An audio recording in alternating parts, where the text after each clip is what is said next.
There are few softer interviewers than Fox Business's Maria Bartiromo. Donald Trump was interviewed by Maria Bartiromo on Sunday, and he blew it. He couldn't answer even the softest of softball questions. No follow-ups from Maria Bartiromo, no real thinking required, and Trump still pathetically face planted. And I'm doing this. Ordinarily, I might show you video clips or play audio clips of the interview. Not going to do that today. I'm going to do quotes on screen and read them to you because I want to look really closely at what it is that Donald Trump says, because sometimes the way Trump talks can make it seem as though he's not 100% clueless, maybe 90% clueless. But looking at the words that Donald Trump uses here will show us without any doubt that the guy knows nothing about anything. So first of all, before we put some quotes up on the screen, during this interview, Donald Trump said that the Federal Reserve is important psychotically. I assume he meant psychologically, although who really knows?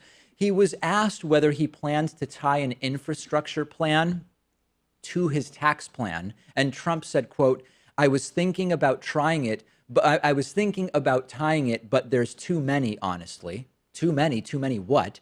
And he kept referring to Chief of Staff John Kelly as elegant, which was odd to say the least. Okay, so there's a report from Trump's own economic advisors who say that if you lower the corporate tax rate to 20%, you will increase the average household's wages by $4,000. Now, do we believe that? I don't know. It's from Trump's own economic team, but that's what they say. You set up a 20% corporate tax rate, household wages will increase $4,000. Here is a quote from Donald Trump about this from this interview.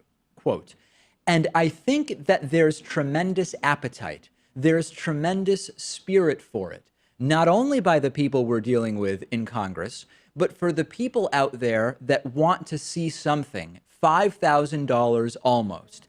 It can be $5,000 average per individual. Then he corrects himself and says per group. And so I'm really looking forward to it. Let's see what happens. He says almost $5,000. Now, his own advisors say it's $4,000. Is $4,000 almost $5,000?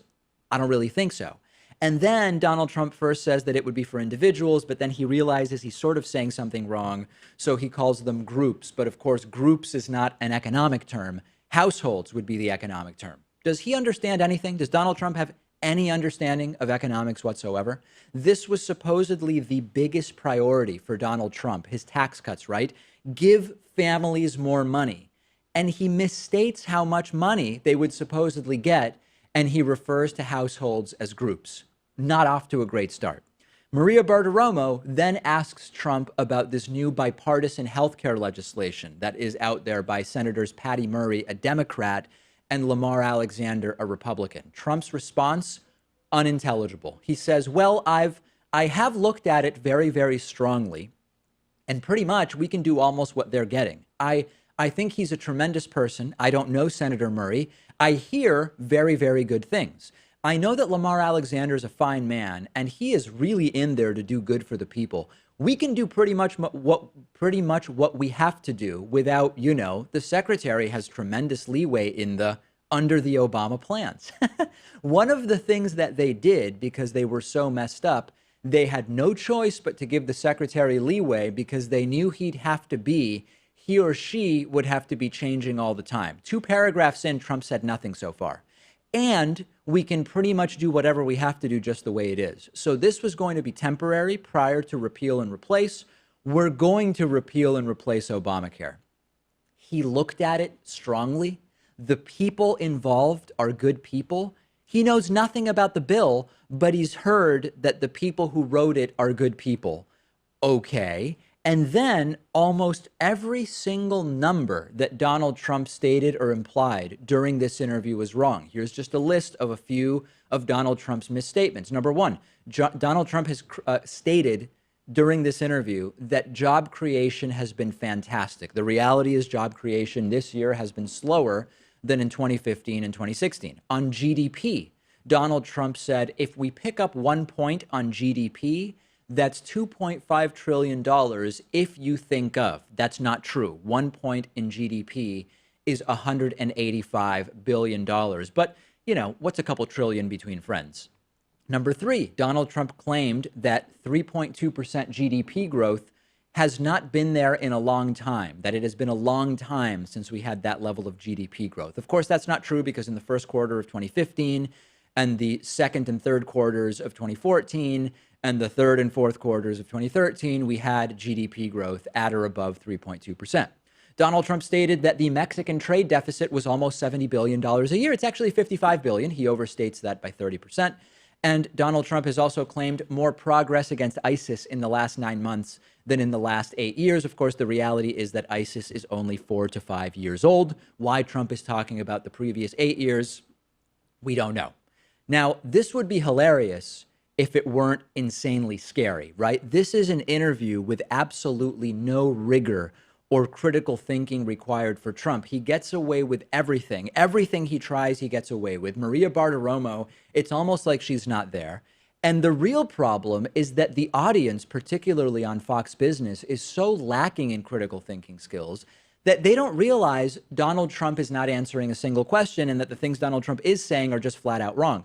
In other countries, if you showed them an interview with a prominent leader, president, prime minister, whoever of this kind, they would realize immediately this man is a bonehead. But here in the United States, we have this low information contingent that sees this and says, wow, Trump looked strong. He looked powerful. He came off as confident.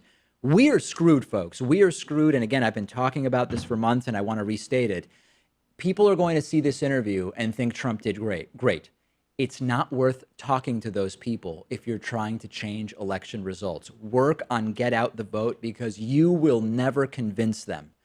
Am I wrong? Can you convince these people? Send me your thoughts. I'm on Twitter at dpakman, and the show is on Twitter at David Pakman Show.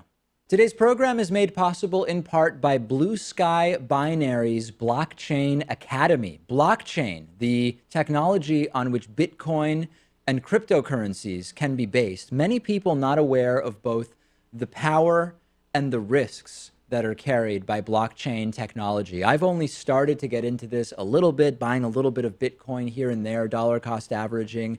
But a lot of people, myself included, believe that blockchain technology is just too complicated to understand. But the truth is it doesn't have to be that way. The Blue Sky Binary Blockchain Academy from leading financial education firm Blue Sky Binary explains how blockchain works.